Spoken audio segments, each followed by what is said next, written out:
আমাদের লড়াই হলে ভারতের সাথে হবে। ভারত আমাদেরকে চোখ রাঙানি দিচ্ছে। আমরা অস্ত্র যদি ভারত থেকে কিনি তাহলে বাংলাদেশের সশস্ত্র বাহিনী কখনো সেই লড়াইটা করতে পারবে না। এমনকি তাদের পূর্ণ ট্যাঙ্ক, পূর্ণ তাদের হেলিকপ্টার, এগুলা বাংলাদেশের কাছে যেগুলা তারা ব্যবহার করতে পারছে না, সেগুলা বাংলাদেশের কাছে তারা জোরপূর্বক বিক্রি করতো। আজকের এই শুরুতে যারা এখানে অংশগ্রহণ করছেন তারা প্রত্যেকে দুঃসাহসী, প্রত্যেকেই এক একজন বিপ্লবী।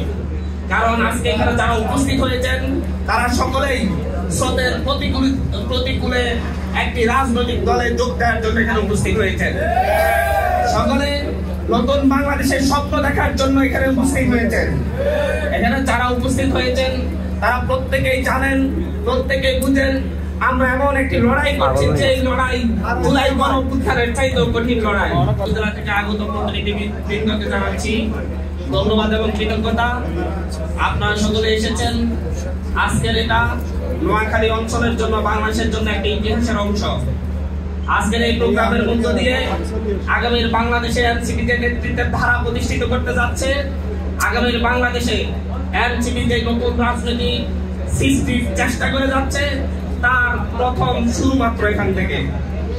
আমরা স্বপ্ন দেখেছিলাম এই বাংলাদেশের সকল ইস্টাবলিশমেন্ট, পচে গলে যাওয়া রাজনৈতিক ব্যবস্থা, পচে গলে যাওয়া প্রশাসনিক ব্যবস্থা, পচে গলে যাওয়া আইনি কাঠামো সবগুলোকে ভেঙে চুরে আমরা নতুন ভাবে গড়ে তুলব।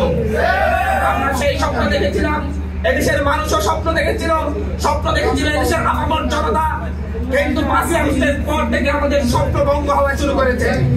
আমরা দেখেছি পূর্ণ রাজনৈতিক ব্যবস্থা, পূর্ণ প্রশাসনিক ব্যবস্থা, পূর্ণ আইনি কাঠামো, পূর্ণ পররাষ্ট্রনীতি, পূর্ণ বাণিজ্য নীতি প্রতিষ্ঠা করে রাখার জন্য এদেশের একদল সুবিধাভোগী তারা চেষ্টা চালিয়ে যাচ্ছে।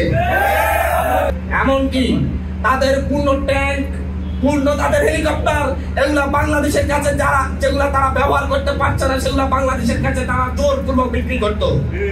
আর ডক্টর মোহাম্মদ ইউনূস সরকার এসে সেই সশস্ত্র বাহিনীকে নতুন ভাবে গড়ে তোলার জন্য ভারতের সাথে চুক্তি হওয়া 21 বিলিয়ন অস্ত্র কেনার উপর নিষেধাজ্ঞা দিয়েছে এবং অস্ত্র কেনার চুক্তি বাতিল করে দিয়েছে।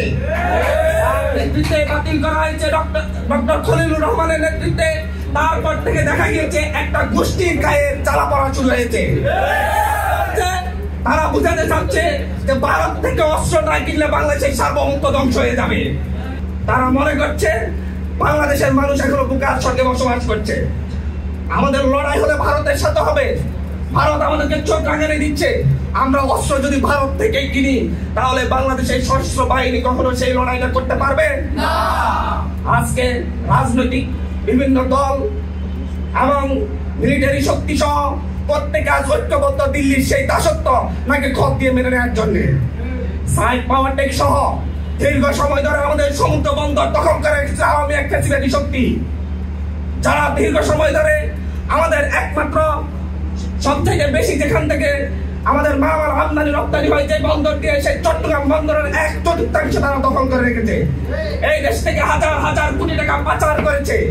যখন আমরা বলছি আমাদের বন্দর ব্যবস্থাপনার আধুনিকতা দরকার, যখন আমরা বলছি আমাদের বন্দর ব্যবস্থাপনার জন্য আধুনিক নিয়ম নীতি দরকার, আমরা বলছি যে এমন একটি কোম্পানিকে নিয়োগ দেওয়া হোক, যখন সরকার বলছে যে এমন একটি কোম্পানির মাধ্যমে আমরা আমাদের বন্দর ব্যবস্থাপনা করব, যার ফলে বিশ্বের শ্রেষ্ঠ সমুদ্র বন্দরে রূপান্তরিত হবে আমাদের চট্টগ্রাম বন্দর।